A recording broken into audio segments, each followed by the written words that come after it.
ফের বিধানসভায় উত্তরবঙ্গকে আলাদা করার দাবি তুললেন বিজেপির বিধায়ক শিখা চট্টোপাধ্যায়। উত্তরবঙ্গের মানুষ দিনের পর দিন বঞ্চিত। উত্তরবঙ্গের মানুষের দাবি হয় উন্নয়ন করুন, না হলে আমাদের আলাদা করে থাকতে দিন। উত্তরবঙ্গের মানুষ চান আলাদা হোক উত্তরবঙ্গ, দাবি ডাবগ্রাম ফুলবাড়ির বিজেপি বিধায়কের। উত্তরবঙ্গ আলাদা করে দেওয়ার কথা একমাত্র মানুষ বলছে, আমরা মানুষের প্রতিনিধি। জনগণ যা বলবে সেটা তো আমার এখানে ফরওয়ার্ড করা দরকার। মানুষ বারবার বলছে আমাদের এখানে নদী ভেঙে যাচ্ছে, তার কোনো ভাঙনের কোনো জায়গা হচ্ছে না, কোনো কর্মসংস্থান নেই। এখানে চা বাগানগুলো 30% কেটে অন্যভাবে ব্যবস্থা করে দেওয়া হচ্ছে, ওনারা আমাদের পর্যটন করবেন, ওনারা বিক্রি করে দেওয়া হবে। বা যদি কাজ না করতে পারে উত্তরবঙ্গকে আলাদা করে দিই, এটা কেন্দ্রীয় শাসন হোক বা অন্য কিছু হোক, যেভাবে গোয়া টোয়া চলছে সেভাবে চলবে। আমাদের উন্নয়নটা হোক, আমরা উন্নয়ন চাইছি। মানুষের কথা আমি ওখানে তুলে ধরেছি, এটা তো আমার কর্তব্য, আমি বাধ্য তাদের কথা তুলে ধরি। বিজেপি বিধায়ক শিখা চট্টোপাধ্যায়ের বক্তব্য আপনারা শুনলেন। আর এই নিয়ে সুকান্ত মজুমদার তিনি যেমনটা বলছেন, উত্তরবঙ্গের অনেকটা অংশ উন্নয়নের দিক থেকে পিছিয়ে আছে, তার জন্য বিকল্প চিন্তা ভাবনা করা যেতে পারে, কিন্তু আমরা রাজ্যভাগের পক্ষে নই, এমনই দাবি বিজেপির রাজ্য সভাপতি।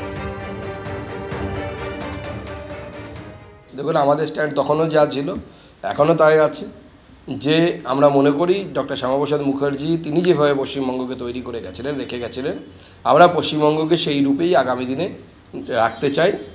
পশ্চিমবঙ্গের উত্তরবঙ্গ পার্ট, অর্থাৎ উত্তর পার্টটা ডেভেলপমেন্টালি অনেকটা পিছিয়ে আছে, তার জন্য যদি কোনো রকম চিন্তাভাবনা আলাদা করে করা যায় সেটা করা যেতে পারে, কিন্তু আমরা রাজ্যভাগের পক্ষে নই।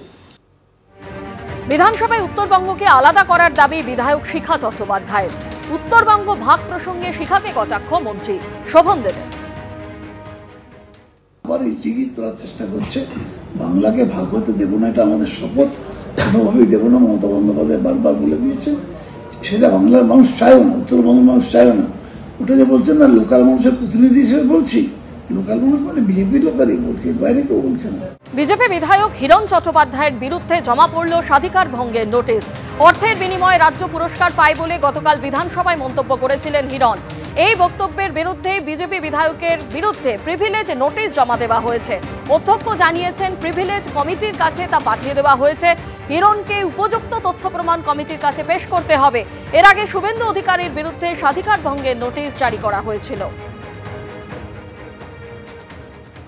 এরা তো প্রত্যেকটা মিথ্যে কথা বলে, এবং আমি সত্যি স্তম্ভিত হয়ে গেছিলাম যখন জানলাম যে পুরস্কারটা পর্যন্ত টাকা দিয়ে নেয়।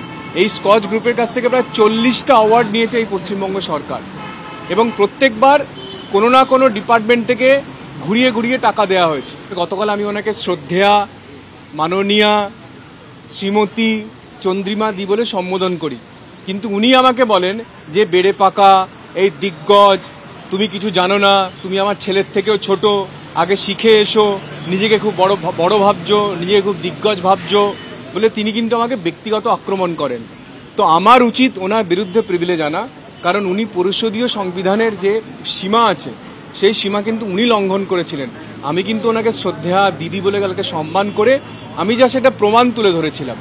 আজকে মাননীয় স্পিকার বলেছেন যে সেই প্রমাণের তথ্য ওনাকে দিতে, আজকে বললেন আমি দিয়ে দেবো, আমাকে সব রেডি আছে। আমি তো আর হাওয়ায় 2021 থেকে কথা বলছি না,